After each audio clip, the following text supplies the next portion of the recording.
Proclamation.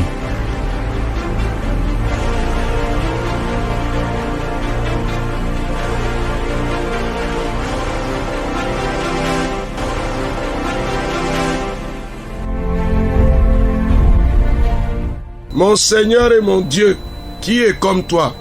Il n'y a aucun autre Dieu en dehors de toi. Tu es le seul, tu es le véritable. Tu es le Seigneur de gloire, le Seigneur de grandeur. Tu es le roi des cieux, de la terre. Tu domines l'univers tout entier. Ta fidélité, ta bonté sont incomparables.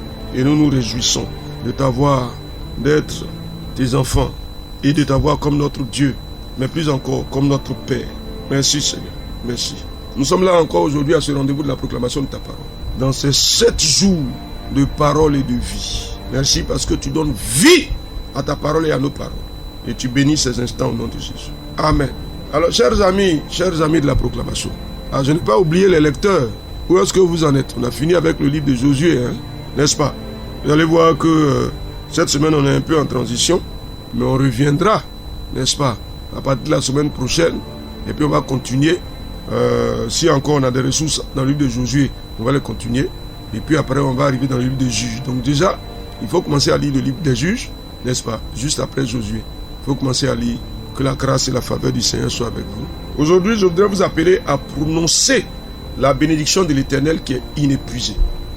Il faut prononcer ça. Qu'elle se renouvelle pour vous. On va lire le texte de la Bible que Dieu nous donne pour accomplir ce prodige par la déclaration, par la parole. Lamentation de Jérémie chapitre 3. On va lire le verset 22 jusqu'au verset 24. Lamentation chapitre 3, 22 à 24. Les bontés de l'Éternel ne sont pas épuisées. Ses compassions ne sont pas à leur terme. Elles se renouvellent chaque matin. Oh, que ta fidélité est grande. L'Éternel est mon partage. Dis mon âme. C'est pourquoi je vais espérer en lui. Amen.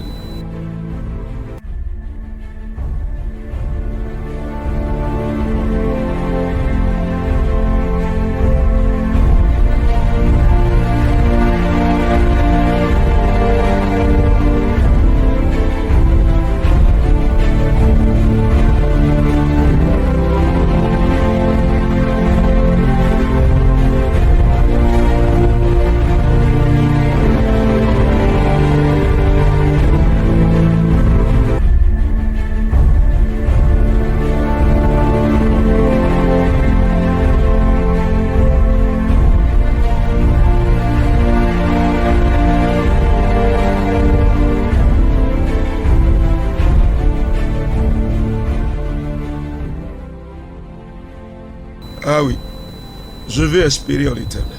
Tu espères en lui? Est-ce que tu t'attends à lui? Est-ce que tu attends de lui quelque chose?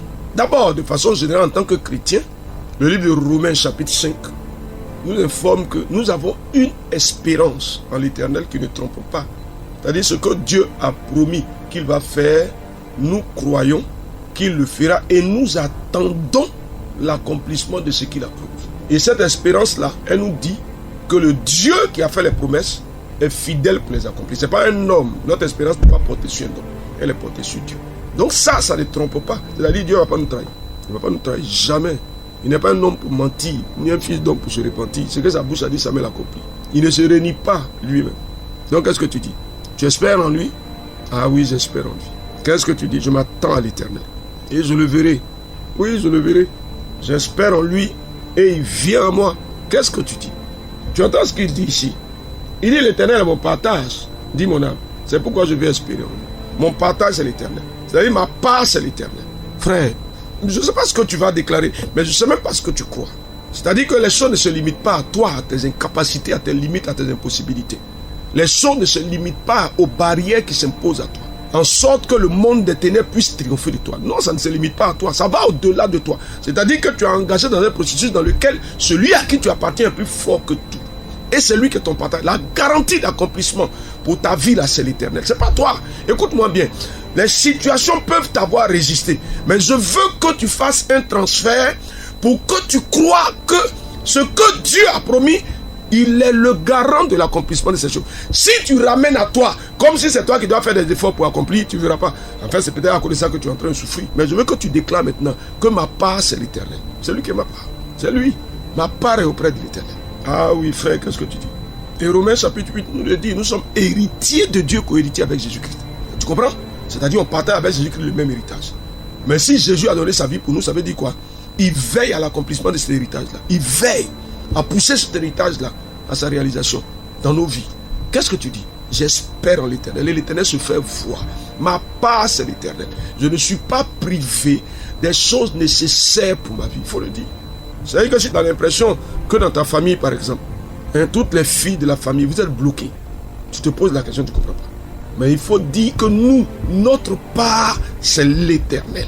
Nous le déclarons maintenant. Donc l'Éternel engage le ciel en notre faveur pour accomplir les promesses qu'il a faites sur la vie, par exemple, des femmes. Il a fait la femme pour être une aide semblable à l'homme. Donc, la destinée de la femme, c'est de s'attacher à un homme. Mais qui l'attache à un homme? C'est Dieu. Qu'est-ce que tu dis? Donc, il faut dire, par exemple, que Dieu m'attache à un homme. Il attache mes soeurs à un homme. Par exemple, parce que vous tous êtes bloqués dans la situation. Mais Dieu, maintenant, ouvre. C'est-à-dire, les barrières s'ébranlent. Qu'est-ce que tu dis? Il dit, les barrières s'ébranlent. Elle s'ébranle ou bien elle ne s'ébranle pas? Il vas-y. Elle s'ébranle. Elle s'ébranle. Les limites tombent. Les autorités sont renversées. On a dit déjà que l'Éternel détruit les desseins des nations. Les projets des peuples, il les renverse. Mais lui, ses projets subsistent. Donc, comme c'est lui qui est notre part, les projets qu'il a fait pour nous là, ça s'accomplit ou ça s'accomplit pas? Dis quelque chose, s'il te plaît. Tu vois, la décision de ta foi est importante. La décision de ta foi est importante. Il faut dire quelque chose. Ma part, c'est l'Éternel. C'est l'Éternel qui est ma part. Ah, il est ma part, il est ma part. Mon Dieu est ma part. Ah, Seigneur. Seigneur, tu es ma part. Mon partage, c'est l'Éternel. Alléluia à toi. Oh Seigneur. Seigneur, mon Dieu, tu es ma part. Et mon héritage est auprès de toi. Ah, il faut que tu laisses ton cœur se lever. Il faut que tu laisses ta foi s'actualiser. La foi ébranle les barrières. La foi rend possible ce qui est impossible. Jésus a dit à Marthe, ce n'était-ce pas dit que si tu crois, tu verras la gloire de Dieu. Cher ami, les impossibilités sont repoussées. Toutes les manipulations sataniques sont renversées. Toutes les luttes du monde des ténèbres sont étouffées par le nom de Jésus-Christ. L'Éternel est ma part. J'espère en lui, il s'engage en ma faveur. Mon héritage est auprès de lui. Qu'est-ce que tu déclares? Il n'est pas possible que tu ne vois pas l'accomplissement des choses. Mais il faut mettre ta foi à niveau. Et donc maintenant, écoute ce qu'il dit. Il dit, les bontés de l'Éternel ne sont pas épuisées. Ses compassions ne sont pas à l'éternel. Elles se renouvellent chaque matin. Oh, que ta fidélité est grande. Elles se renouvellent chaque matin. Donc regarde, pardon s'il te plaît, suis avec moi. Donc ça veut dire quoi? Dès que le jour se lève, qu'est-ce qui se passe? La bonté de l'Éternel se renouvelle et s'actualise en ma faveur. Non, Jésus! Qu'est-ce que tu dis? Donc ça veut dire que tu peux guetter le jour. Tu peux guetter le jour, n'est-ce pas? Selon ce que nous avons hérité de la Bible, la première heure du jour, c'est à partir de 6 heures. 6 heures, 7 heures, c'est la première heure. Donc le jour, à partir de 6 heures, on rentre dans le jour. Jusqu'à 18 heures. La journée est répartie en 2 fois 12 heures. Donc, je le déclare maintenant. Le jour se lève et la bonté de l'Éternel se renouvelle en ma faveur. Donc, regarde là où tu es en train de prier. Si tu nous prends, puisque nous faisons à 6 heures. Mais si tu nous prends plus tard, il faut guetter la prochaine journée. Et puis, il faut prononcer sur elle. C'est-à-dire, tu fais tout pour être en prière entre 5 heures et 6 heures. Et puis, tu prononces ces paroles. Le jour se lève et la bonté de l'Éternel se renouvelle. Ses compassions se renouvellent. Il engage le ciel en ma faveur. Et il agit pour me faire du bien. Donc, ce qui était épuisé, il fait quoi? Il renouvelle. Tu es avec moi? Est-ce que tu es avec moi? Est-ce que tu es avec moi, cher frère? Ce qui était épuisé se renouvelle. Vas-y, c'est les ressources qui étaient épuisées, elles se renouvellent. Il les renouvelle. Dans sa fidélité, dans sa puissance et dans sa force. Il les renouvelle. Avec fidélité. La fidélité de Dieu dit que là où on s'attend à lui, on le verra. Il est fidèle pour être au rendez-vous qu'il a fixé. pour faire ce qu'il a dit. Il ne se dédie pas, il ne se renie pas. Il ne s'enfuit pas. Il n'y a personne qui peut le faire fuir. Il n'est pas effrayé par qui que ce soit. Pour craindre de pouvoir réaliser ce qu'il a ordonné, mais ce qu'il a promis. Ah, Dieu des cieux, Seigneur des Seigneurs, Dieu de gloire et de grandeur. Tes bontés ne s'épuisent pas. Les choses qui étaient en baisse, les choses qui étaient en diminution, se renouvellent. Les ressources qui s'épuisaient se renouvellent. Tu nous les renouvelles. Tu nous les renouvelles. Tu nous les renouvelles. Dans ta fidélité, dans ta bonté, tu nous les renouvelles. Tu as vu quand les ressources financières ont commencé à manquer ou bien ont commencé à être insuffisantes, Dieu fait quoi? Il les renouvelle. Tu travailles et puis finalement ton argent devient une source de problème parce que tu as plus de problèmes que tu n'as d'argent. Et finalement les problèmes s'accroissent. Mais est-ce que Dieu peut opérer un prodige en ta faveur pour que le niveau des ressources soit plus élevé que les contraintes? Donc il y a un renversement de paradigme. Tu comprends? Là où les besoins étaient plus élevés que les ressources, je prononce le renversement au nom de Jésus-Christ. Les ressources s'élèvent au-dessus des besoins. Vas-y, prononce ça.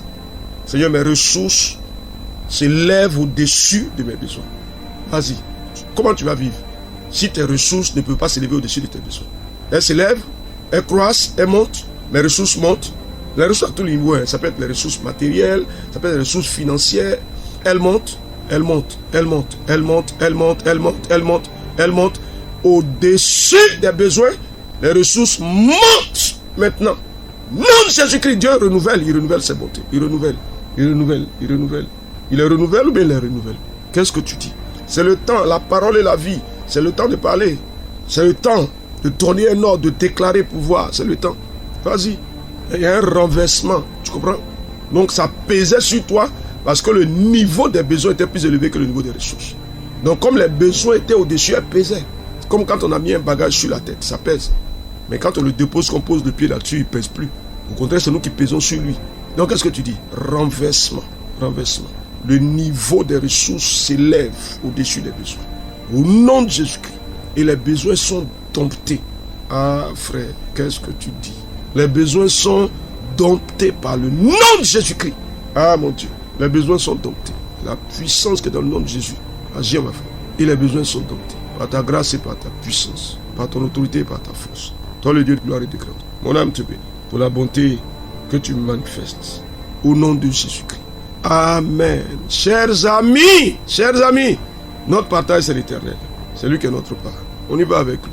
On a parlé aujourd'hui avec Lamentation chapitre 3, versets 22 à 24. N'oubliez pas de continuer la lecture du texte biblique.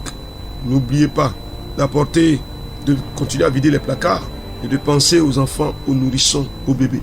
La grâce et la faveur du Seigneur demeurent sur vos vies. Au nom de Jésus. Amen.